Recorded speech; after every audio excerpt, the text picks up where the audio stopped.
ನಮಸ್ತೆ ಎಲ್ಲರಿಗೂ ನನ್ನ ಯೂಟ್ಯೂಬ್ ಚಾನಲ್ಗೆ ಸ್ವಾಗತ. ನಿಮಗೆಲ್ಲರಿಗೂ ಸ್ನೇಹಿತರೆ, ಇವತ್ತು ದಿಢೀರ್ ಅಂತ ಹೇಳಿ ಒಂದು ದೋಸೆ ರೆಸಿಪಿ, ರವಾ ದೋಸೆನ ಮಾಡ್ತಾಯಿದ್ದೀನಿ. ದೋಸೆ ಅಂದರೆ ಕೆಲವರು ಅವರವ್ರದ್ದೇ ಆದಂಥ ಒಂದು ಮೆಜರ್ಮೆಂಟ್ ಪ್ರಕಾರ ಮಾಡ್ತಾರೆ.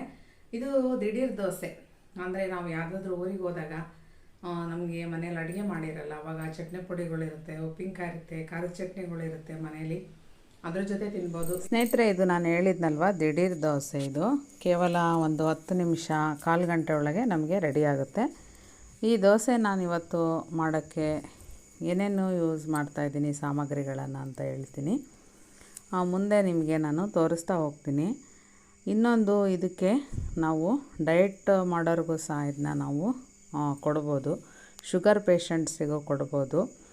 ಇದರಲ್ಲಿ ಇನ್ನೊಂದು ನಾವೇನಾದರೂ ಚೇಂಜ್ ಮಾಡ್ಕೋಬೇಕಪ್ಪ ಮಸಾಲೆ ದೋಸೆ ಥರ ಅಂದರೆ ಸ್ವಲ್ಪ ಅಕ್ಕಿ ಹಿಟ್ಟು ಮತ್ತು ಚಿರೋಟಿ ರವೆಯನ್ನು ಯೂಸ್ ಮಾಡ್ಬೋದು. ಇಲ್ಲಿ ನಾನು ಸ್ವಲ್ಪ ಬೆಳಿಗ್ಗೆ ಟೈಮ್ ಅಕ್ಕಿಯನ್ನು ಅವಾಯ್ಡ್ ಮಾಡೋಣ ಆದಷ್ಟು ಅಂತ ಹೇಳಿ ಇಲ್ಲಿ ನಾನು ಇವತ್ತು ಅಕ್ಕಿ ಹಿಟ್ಟು ಮತ್ತು ರವೆ, ಚಿರೋಟಿ ರವೆ ಯಾವುದನ್ನು ಬಳಸ್ತಾ ಇಲ್ಲ. ಇಲ್ಲಿ ನಾನು 3 ಪದಾರ್ಥಗಳನ್ನು ಹಾಕಿ ಇವತ್ತು ಒಂದು ಡಯಟ್ ಮಾಡೋ ಅಂಥವರಿಗೆ, ಶುಗರ್ ಪೇಷಂಟ್ಸಿಗೆ ಆ ಥರ ಒಂದು ಡಯಟ್ ದೋಸೆನ ಇಲ್ಲಿ ಮಾಡ್ತಾಯಿದ್ದೀನಿ. ತುಂಬ ಬೇಗ ಮಾಡ್ಬೋದು ಇದನ್ನು. ಮಕ್ಕಳಿಗೆ ಶಾಲೆಯಿಂದ ಬರ್ತಾರೆ ಸಂಜೆ ಟೈಮಲ್ಲಿ, ಅವರಿಗೆ ನಿಮಗೆ ಸಾಂಬಾರು ಮನೇಲಿರುತ್ತಲ್ವ, ಸಾಂಬಾರು ಜೊತೆನೂ ಹಾಕ್ಕೊಡ್ಬೋದು ನೀವು.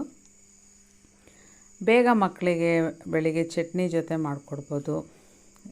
ಜಾಮ್ ಮಾಡ್ತೀರಾ, ಜಾಮ್ ಕೆಲವರು ಮನೆಯಲ್ಲೇ ತಯಾರಿಸ್ತೀರಾ, ಕೆಲವರು ಜಾಮು ರೆಡಿಮೇಡ್ ತರ್ತೀರಿ. ಜಾಮು ರೆಸಿಪಿಗಳು ಸಹ ಯೂಟ್ಯೂಬಲ್ಲಿದೆ, ಅವೆಲ್ಲ ಮನೇಲಿ ಯಾವ ರೀತಿ ಮಾಡ್ಕೋಬೋದು ಅಂತ ಹೇಳಿ ತುಂಬ ಥರ ರೆಸಿಪಿಗಳು ಯೂಟ್ಯೂಬಲ್ಲಿ ಇವತ್ತು ಆರಾಮಾಗಿ ನೀವು ಕಲಿಬೋದು. ಈ ಥರ ಒಂದು ಡಯಟ್ ದೋಸೆನ ನಾವು ಆರಾಮಾಗಿ ಮಾಡ್ಕೋಬೋದು. ಎಲ್ಲರಿಗೂ ತುಂಬ ಚೆನ್ನಾಗಿರುತ್ತೆ, ರುಚಿ ಇರುತ್ತೆ. ಇದು ನಿಮಗೆ ಇನ್ನೂ ಸ್ವಲ್ಪ ಚೆನ್ನಾಗಿ ನಮಗೆ ಬೇಕಪ್ಪ ಅಂತಂದರೆ ಇದಕ್ಕೆ 2 ಪದಾರ್ಥ ಸೇರಿಸ್ಕೋಬೋದು. ಜೊತೆಗೆ ನೀವು ಅಕ್ಕಿ ಹಿಟ್ಟು ಮತ್ತು ಚಿರೋಟಿ ರವೆಯನ್ನು ನೀವು ಸೇರಿಸ್ಕೋಬೋದು. ನಾನಿಲ್ಲಿ ಯಾವುದನ್ನು ಇವತ್ತು ಸೇರಿಸ್ತಾ ಇಲ್ಲ. ಯಾಕೆ ನಾನು ಇವತ್ತು ಮಾಡ್ತಾಯಿದ್ದೀನಿ ಅಂದರೆ, ಇವತ್ತು ನಾನು ಸಾಂಬಾರು ಮಾಡಿಲ್ಲ ಸ್ನೇಹಿತರೆ. ಇವತ್ತು ನಾನು ಇದನ್ನು ಯಾವುದ್ರ ಜೊತೆ ನಾನು ಮಾಡ್ತೀನಿ ಹಾಕ್ಕೊಂಡು ದೋಸೆ ತಿಂತೀನಿ ಅಂತ ಹೇಳಿ ನಿಮಗೆ ಇವತ್ತು ತೋರಿಸ್ತೀನಿ. ಯಾಕೆ ಅಂತಂದರೆ ಮನೆಯಲ್ಲಿ ಬೆಳಿಗ್ಗೆ ದಿನ ನಮಗೆ ಒಂದೇ ಥರ ತಿಂಡಿ ಮಾಡಿ ಬೇಜಾರಾಗಿರುತ್ತೆ. ಅದೇ ಉಪ್ಪಿಟ್ಟು, ಅದೇ ಅವಲಕ್ಕಿ, ಅದೇ ಚಿತ್ರಾನ್ನ, ಅದೇ ಪಲಾವ್, ಎಲ್ಲ ಅದೇ ಮಾಡ್ತಾಯಿರ್ತೀವಲ್ವ. ಸ್ವಲ್ಪ ನಮಗೇನಾದ್ರು ಸ್ವಲ್ಪ ಹೆಲ್ತ್ ಕಾನ್ಷಿಯಸ್ ಮೇಲೆ ಸ್ವಲ್ಪ ಒಳ್ಳೆಯದು ಇದು ಬನ್ಸಿ ರವೆ. ನೋಡಿ ಸ್ನೇಹಿತರೆ, ಇವಾಗ ನಾನು ಏನೇನು ಹಾಕ್ತೀನಿ ಅಂತ ತೋರಿಸ್ತೀನಿ. ಮಿಕ್ಸಿ ಜಾರ್ಗೆ ಬನ್ಸಿ ರವೆ ಇಲ್ಲಿ 1 ಬೌಲನ್ನು ನಾನು ಹಾಕಿದ್ದೀನಿ, ಅಂದರೆ ಹಳದಿ ಕಲರ್ ರವೆ. 1/4 ಭಾಗ ಜೋಳದ ಹಿಟ್ಟನ್ನು ಹಾಕಿದ್ದೀನಿ, ಮತ್ತು 1/4 ಭಾಗ ಮತ್ತು ಗೋಧಿ ಹಿಟ್ಟನ್ನು ಸಹ ನಾನಿಲ್ಲಿ ಹಾಕಿರೋಂಥದ್ದು. ಈ 3 ಪದಾರ್ಥಗಳು. ಮತ್ತು ನಾನು ಇಲ್ಲಿ 1/4 ಭಾಗ ಮೊಸರನ್ನು ಹಾಕಿದ್ದೀನಿ. ಅರ್ಧ ಭಾಗ ಬೇಡ, 1/4 ಭಾಗ ಹಾಕಿದ್ರೆ ಸಾಕಾಗುತ್ತೆ ನಮಗೆ. ಮೊಸರು ಇಲ್ಲದ್ರೆ ನಡೆಯುತ್ತೆ, ನೀರು ಹಾಕಿ ಮಾಡಿದ್ರೂ ಸಹ ಈ ದೋಸೆ ಬರುತ್ತೆ. ಇದಕ್ಕೆ ಮೊಸರೇ ಬೇಕು ಅಂತ ಏನಿಲ್ಲ. ನಾನಿದನ್ನು ಸ್ವಲ್ಪ ಮೊಸರು ಜೊತೆ ಹಾಕಿ ರುಬ್ತಾಯಿದ್ದೀನಿ. ಇವಾಗ ಹಿಟ್ಟನ್ನು ರೆಡಿ ಮಾಡಿಕೊಂಡೆ. ತುಂಬ ಸಾಫ್ಟಾಗಿ ನಾವು ರುಬ್ಬಬೇಕಾಗತ್ತೆ. ಈಗ ಒಂದು 1/4 ಸ್ಪೂನ್ ಉಪ್ಪು ಮತ್ತು ಸ್ವಲ್ಪ ಸೋಡಾನ ಹಾಕಬೇಕು. ಸೋಡಾ ಯಾಕೆ ಹಾಕಬೇಕು ಅಂದರೆ, ನಾವು ಅದರಲ್ಲಿ ದೋಸೆ ನಾವು ನೆನೆಯೋಕ್ಕೆ ಬಿಡಲ್ಲ ಇದನ್ನ ತುಂಬ ಹೊತ್ತು. ಆವಾಗ ಸ್ವಲ್ಪ ದೋಸೆ ನಮಗೆ ಉಬ್ಬಬೇಕು ಅಂದಾಗ ನಾವು ಸೋಡಾ ಹಾಕಬೇಕಾಗತ್ತೆ. ಸೋಡಾ ಹಾಕಲಿಲ್ಲದ್ರೂ ನಡೆಯುತ್ತೆ ಸ್ನೇಹಿತರೆ, ಸೋಡಾ ಹಾಕಲಿಲ್ಲದ್ರೂ ದೋಸೆ ಬರುತ್ತೆ. ದೋಸೆ ಹಿಟ್ಟಿಗೆ ಹಾಕಲೇಬೇಕು ಅಂತ ಏನಿಲ್ಲ.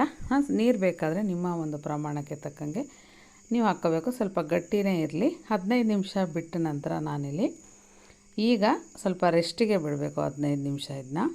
ನಂತರ ನಾನಿಲ್ಲಿ ಒಂದು ಮಾಮೂಲಿ ಖಾಲಿ ದೋಸೆ ಥರ ಇಲ್ಲಿ ನಾನು ಇವತ್ತು ಹಾಕ್ಕೊತಾ ಇದ್ದೀನಿ. ಅಂದರೆ ಸುಮ್ಮನೆ ಒಂದು ದೋಸೆ, ಅದಕ್ಕೆ ಸ್ವಲ್ಪ ಎಣ್ಣೆ ಹಾಕಿಬಿಟ್ಟು ಲೈಟಾಗಿ ಗಾಣದ ಎಣ್ಣೆಯನ್ನು ಯೂಸ್ ಮಾಡಿ. ಎಲ್ಲರೂ ಆರೋಗ್ಯಕ್ಕೆ ತುಂಬ ಒಳ್ಳೆಯದು. ನೀವು ಮನೆಯಲ್ಲೇ ಶೇಂಗಾ ಬೀಜ ಎಲ್ಲ ತರಿಸಿ ಅಂಗಡಿಯಿಂದ ನೀವೇ ನಿಂತಿದ್ದು ಹಾಕಿಸ್ಕೋಬೋದು. ಈ ಬೇಡಪ್ಪ ಅಂದರೆ ನಿಮಗೆ ಬೇರೆ ಕಡೆಯಿಂದ ಸುಮಾರು ಶೇಂಗಾ ಎಣ್ಣೆಗಳನ್ನು ಒಂದು ಮಾಡಿರೋರು ಇರ್ತಾರೆ. ನಿಮಗೆ ನಂಬಿಕೆ ಇದ್ದರೆ ಟ್ರಸ್ಟ್ ಮಾಡ್ಕೊಂಡು ಅವ್ರ ಮೇಲೆ ತೊಗೊಂಬರ್ಬೋದು.